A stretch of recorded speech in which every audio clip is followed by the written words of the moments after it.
comment when you're ready, Coach. Just undisputed, right? Undisputed, untied, champs of the SoCon for back-to-back years, and I just really couldn't be more proud of the work that this group has put in. All the teams that I've ever coached have worked hard, but sometimes, it's like pulling teeth. You got to pull it out of them. This group shows up ready to work, and the mindset and the demeanor with they've gone about their business since the Presbyterian loss has been unbelievable. And to see it kind of culminate today and playing really well, a big thing all week was just leave no doubt. Leave no doubt, right? I don't care about the score, I don't care about the outcome, but leave no doubt with how we play. And I thought they unequivocally did that today. Our defense was dominant for 3.5 quarters of that game, really, till we started playing some down, some guys that deserved to play late in the game there. And even then, they were dominant. We held them to 2 of 15 on third down. We were 8 of 10. We rushed the ball for 212 yards. And again, our young freshman quarterback continues to just play way beyond his years. I mean, he had 326 yards and 5 touchdowns today. It was great to see DJ Smith, who's been an incredible teammate through all this, get in and lead us on a scoring drive. And, that's why we do it. I get all the enjoyment in the world is what's going on in that field right now for those guys. And so just really, really proud of them, really pleased with how they performed and their mental preparedness, and they deserve everything. Coach, this stretch was going to be your toughest stretch there is. It's easy to get distracted by the so-called trap game against Furman, up there and score 52 points, played well. Then you get a big win in West Carolina. It's easy to come out of that with an emotional letdown maybe and going into this game. But talk about your focus the last few weeks and how it's been a practice. Again, it's just, I mean, these kids will tell you, like, I've been on a different mindset since that Presbyterian game. And, it's just the fact that I just believe so much of it is the mental preparedness portion of it, and it's hard to quantify exactly what we're doing, but it's just an unwavering commitment to not be average at practice day to day. And we do the little stuff well that a lot of teams quit doing this late in the year because it's boring or they're tired of doing it, and we don't. We continue to press through and push through, and we continue to play well week in and week out, and it helps that we have great players. We have great players, and on both in all 3 phases really. And so just again, it's that mindset. 9-game winning streak now. You've gone over 400 yards of offense for all 9 games. The last 6 games, you've gone over 500 yards of offense. I mean, everything just seems to be clicking on all cylinders. Right? Yeah. Again, it goes back to a belief. I really believe that. One, I think Anthony Soto is one of the brightest offensive minds in the country at any level.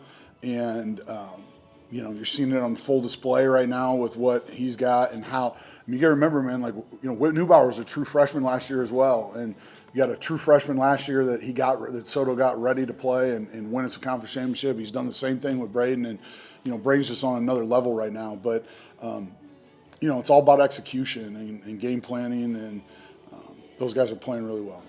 Braden today, 326 yards passing, becomes the single-season passing yards leader. He had 28 completions, becomes the school's single-season completions leader, and then 5 touchdowns, matches the single-game record, but then moves ahead on the single-season touchdowns list. I mean, talk about him and what he's meant to this 9-game success. Yeah, I mean, it's a team game, but the quarterback, everybody knows, is a one-on-one position. And when you have a one-on-one player like him, he makes everything go. He makes everyone better, right? Like, I don't think we gave up a sack again today. I mean, what is that, 6-7 games in a row now? I mean, that coincides with how well he's playing. And I didn't even mean to do that, man. You're as bad as my kid, Zach. Anyway, and so, yeah, I mean, listen, there's not enough words to describe. Like, I can't describe it any different ways for how well he's playing right now. He's playing at an elite level. It's not just freshman of the year. It's that kid should be in the top 3 for the Walter Payton for what he's meant to this program, what he's done, and how he's playing. And the other side of the line, this one due to correction last week, we took his school record-breaking sack off the board, but He got it today, becomes the school single season sacks and tackles for loss leader. I mean, if you don't come in with a high scoring offense, you got Zoc to That's manage right. in the back. Well, and again, like, you know, our defense wasn't happy or satisfied. Like we knew Taron Diggins was a great player last week, but we weren't satisfied with how we functioned with some of our tackling and, you know, creating some takeaways. And you saw us do that today at a higher clip than we've maybe done all season. And so, you know, they felt like they had something to prove. Again, the challenge all week was just to leave no doubt. Coach, how'd the Gatorade bath feel after the game? Sticky, right? Like this is the 5th conference championship in 7 years. You always say you got to coach everything. I should have had the Gatorade drained and at least just left water in there, so that's on me. But you know, there's nothing better, man. There's no cooler moment than experiencing this with kids that you love to coach. And what's made this group special compared to the last 5 conference championship winning teams that you coached? That's a pretty big honor, 5 and 7 Yeah, years.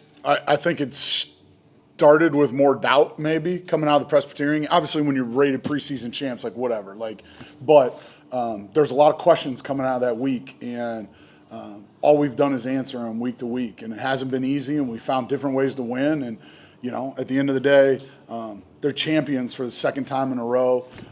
You know, we came here to win. That's one thing I promised Jim Cole that we would do, is that we would not just win, but we would build this program to be a consistent winner nationally and value the line of scrimmage, have great quarterback play great defense. And I love coaching these guys. They're fun to coach because they work hard. And then I think a question for me, it's senior day. Obviously, a lot of seniors on this team. You were a former player yourself. You're probably focused and locked in for every week, but how hard is that transition? Like, you know, it's coming to the end. You know, Sure. there's only a few games left, but how hard is that as a player? Yeah, I mean, the hardest thing, because football's got a lifespan for everybody. Even if you go all the way on to the NFL, like it's terminal. It ends at some point. And so the hardest thing for most folks, and myself included, now I got into coaching for the same reason that it's tough, is it's the practices and the football and all that, but man, it's the team meals. That's why I don't let these guys have their phones on or out at meals. Like, I want them engaged. I want them present in the moment. That's why we have family game night. Like, you will miss that camaraderie. There's nothing like it, and it's not even the games that they'll remember. They'll remember the moments on the bus. They'll remember that locker room right now. They'll remember the field after the championship, and like, that's why we do it.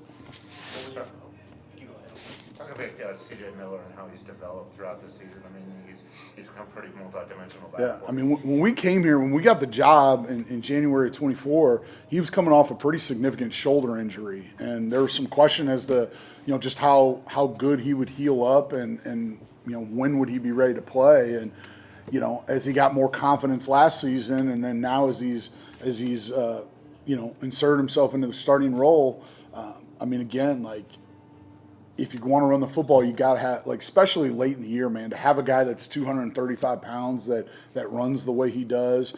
I think the biggest thing for us is, like, as shifty as Dewey was, like, you saw more negative run plays last year where, I mean, we still ran the ball well, but, you know, he may go side to side and get tackled where, you know, chances are CJ's going downhill. He's going to fall for at least a yard. And I think that's the biggest thing. It's just a different style of running. I didn't see you with a cigar. Is there a reason? No one gave me one. They left the head coach out, man. That's what happens. It's lonely at the top. I don't know. I mean, it was obviously a dominant game, but I think they had negative 12 rushing yards in 3 quarters. They did. Listen, our defense was dominant today. And, you know, that's a team that's, I think, in the top 15 at least in the country rushing the football at like 240 yards a game. You know, we were in a war with these guys last year. They only had like 48 offensive plays last year, and I think they only ran it 19 times. So I wasn't sure what we were going to get, right? Like, you know, we talk about, it's not like we're trying to hide the fact that we're trying to make folks one-dimensional. And so to do that, knowing that they were going to try to run the football, just, you know, we were disruptive all day. We were in the backfield a bunch. We got to the quarterback, 3 times today. So all that stuff plays into it. What's your mindset going into you have another game? I don't know if you heard the student section saying we want Auburn. Listen, as always, there's a 12-hour rule. We're going to enjoy the heck out of this one for a little while, and we got a bunch of family in town. We got recruits here on official visit, and so we got business to tend to. But we're going to enjoy it for 12 hours. We're going to come back and we're going to go to work, and that's all we know how to do, right? A lot of these kids grow up dreaming of playing in the SEC, and they're going to get an opportunity to go on the road and play a really good Auburn team. I actually think they're probably playing better now with DJ Durkin just because he's got an edge about him, right? He's an Ohio guy, but it always goes back to Ohio, right? And we talk about that all the time. So, but in all seriousness, we'll start working on them. But I'm not even going to think about them tonight. I'm going to enjoy the heck out of what we did today. Coach Micah and I were talking. We found out obviously I think midway through the first that Western had lost. Were you told that, or did you tell people, don't tell me what happens, we'll just focus on this? Nah, I did. A little birdie chirped it in my ear, but I stayed buttoned up about it because we weren't going to let the cat out of the bag. Because so much of what we focused on this week was finishing and leaving no doubt. And so, again, I don't care. We could have been up by one or down at halftime. We needed to finish the game, and we just happened to be up by a bunch, but that was all it was. And seeing DJ Smith score on the rushing touchdown, I'm a big DJ Smith fan. Yeah. How big was that? Sideline was obviously super excited for him, but just seeing him after all his work and just being a captain, team leader. Listen, if there was a camera trained on DJ the entire game, you would not see a person that's more engaged in lifting their teammates up. And I mean, he is everybody's biggest fan. And, man, I think the world of how he's handled these last two seasons. He was way more injured last year than we probably ever let on or he'll ever lead on. And, this season is things went and we went for a spark. Certainly our young quarterback caught a hot hand, and that's a tough thing to do when only one guy plays at a time, right? It's not like offensive or defensive line where there's 4 and 5 guys out there. There's one. And, a lot of guys – He could have quit 3 weeks into the season and told us he was going in the portal, but he didn't do that. And that's just a testament to who he is. That's a testament to why he's a captain. And I can't say enough good things about him. We already talked about how much you've done this 5 times in the last few years. What's your favorite part of the night like this? The kids, our players, their families, Guys, so much goes into all this. I mean, y'all know you cover us, and it's long hours, it's time away. But again, when they enjoy coming to the building and working hard at it, it's not work. This is a family. We love what we do. We come in and they work hard, and it's not difficult to motivate guys that are already pretty self-motivated. And so I live for the moments to see them get to enjoy this. They can never take championships away from these guys, and they've done it. They've done something that's never been done 2 years in a row. Won the first ever, won the first outright, right, or back-to-back. Since App State was in the conference the last time this happened, where somebody's won. And you guys know, you just go down the record book, man. It's a rare feat to go 8-0 in the SoCon. This is not an easy conference when we all play each other week in and week out. And so, to accomplish all those things, to be back-to-back champs, to do it outright, to leave no doubt. I'm anxious to see. I'm anxious to see because I believe we certainly deserve, one of those top 8 seeds in a first round bye at this point. I don't think there's any doubt, especially with how we played today. How does this conference, the SoCon, compare to some of the other conferences you've coached in over your career? Yeah, I've been pretty blessed, right? So the Mountain, when I was at Notre Dame College, the Mountain East was, I don't want to call it a startup, but it wasn't that old of a conference. It was a lot of the old WIVIAC schools, and they combined with a couple of Pennsylvania, a couple of the Ohios. And, so we kind of grew up with the conference, if that makes sense. And then the SAC's been around. The SAC's kind of like the SoCon in Division II, right? Really good teams, top to bottom. Now there's divisions there, so we don't play each other every year. But, the level of competition was so high when we were in the SAC. It was very comparable to what we see just in terms of there's not a lot of games where you look at the schedule and be like, man, they're a donkey. We're going to win this one without much effort. And you just can't do that. You got to show up every week. Now, is there a message to people in and around the Macon area to come to a home playoff game? Yeah, listen, to work hard to to be in the playoffs is one thing. To have a home game, right? And depending on what happens with the seeding, it's either going. I think we'll have a home game regardless. Hopefully we get a bye, but if we don't, it's going to be that Saturday of Thanksgiving. And listen, like, there's no excuse. It's affordable. Like, there's not a better game day atmosphere with what we got going on, especially if you have kids, man. Like, you know, to watch the kids go up and down the hill on the pizza boxes and like I don't know where you'd be, but they had a great concert today. Like, we need everybody here. Like, this team's easy to support because they do stuff the right way, right? Like, you're talking about a group that hasn't had under a 3.0 GPA in the 8 or 9 semesters since I've been here, right? Like, they get out in the community. We're always available. Like, it's really easy to show up and be there for them. You're almost shocked this game started with a reception. That feels like 50 years ago. It does feel like 50 years ago. I'm not. I mean, listen, like, Braden's done a great part of why he's great is he's done a great job protecting the football. And listen, I think Chat's pretty good now. We played really well today. But that wasn't just like me trying to false bravado our guys into thinking this is like I have a ton of respect for Rusty Wright. I have a ton of respect for Joe Pizzo, their offense coordinator, for Mike Yeager, their defense coordinator. That is a really good coaching staff that's dealing with some injuries right now, and that's a good football team that we just played better than today. But those guys do a great job, and they got a good roster. And, again, they can keep those kids sticking around like they're going to be good down the road. All good? Thank you all. Oh, this game is everything. We knew going into the week, like, we had obviously clinched a playoff spot, and we had at least a share of the SoCon last week. But that's not. We weren't satisfied, and we came into this week treating it like another championship game. But I mean, yeah, the coaching staff, like, they do a great job of keeping us prepared, and everybody was ready to go this week, and there was an edge about us in practice, just like there was last week.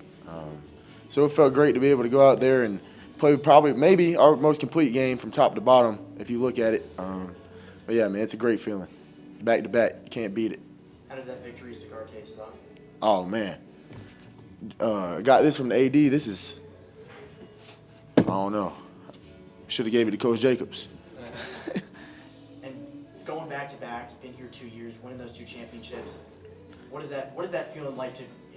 It's hard to do 2 in a row, right? So, like, just how are you feeling right now? Yeah, man, it was hard to do 1 in a row, but like, I don't know. You play everybody in the conference, and you're gonna get everybody's best shot. Especially we were the preseason pick to win it again, and obviously we just came off of probably one of the craziest games that I've ever even seen, and then I was a part of it, so it was even crazier. But you get everybody's best shot, and it's just a great feeling knowing how much work went into this, and how far we've come from a slow start at the beginning of the season, and then just working every week, and it's paid off, and it feels great.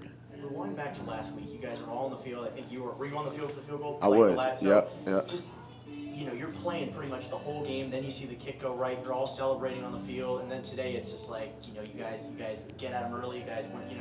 How hard is that as a player to just go from a really intense atmosphere to, like, you feel like you're ready, you're locked in, you're dialed. Does it feel different for you?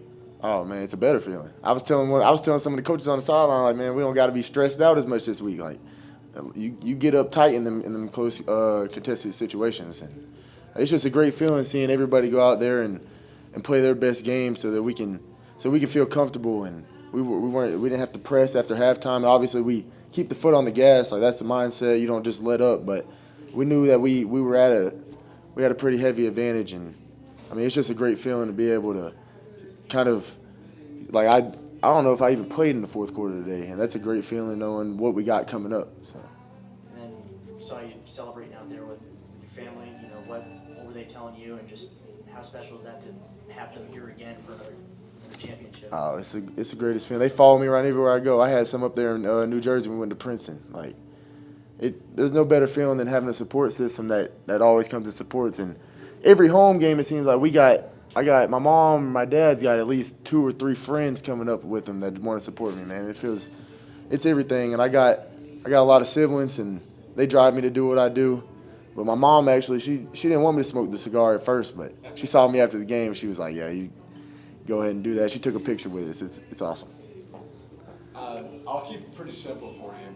Did Auburn recruit you at all? Nah, they didn't. Nope. Are you excited to play next week? Oh yeah, I mean, it's a great feeling. Coach Jacobs talked about it. Like, everybody dreams of playing on those type of stages, and Like, just go out there and showcase what I got and hopefully show them why they should have recruited me. And I mean, that's kind of how I feel towards every school. Like, I came here late. I didn't have a lot of opportunity. So, I mean, that's always a chip on my shoulder. But I'm ready to just get after it. Yeah, I got the pleasure of meeting your family today in the stands, and super humble family. Very proud of you. Yeah. To begin with, and I just want to leave you with this. Is there something that you're going to bring to the game next week to Auburn that maybe Mercer fans haven't seen yet so far?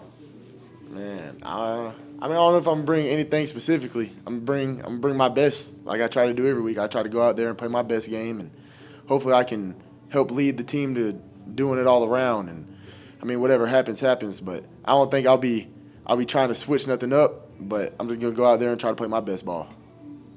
And then a chance potentially. Braden Manley won SoCon Defensive Player of the Year last year. You had a really great season this year. What would that mean to have that honor, that trophy, hanging up with you?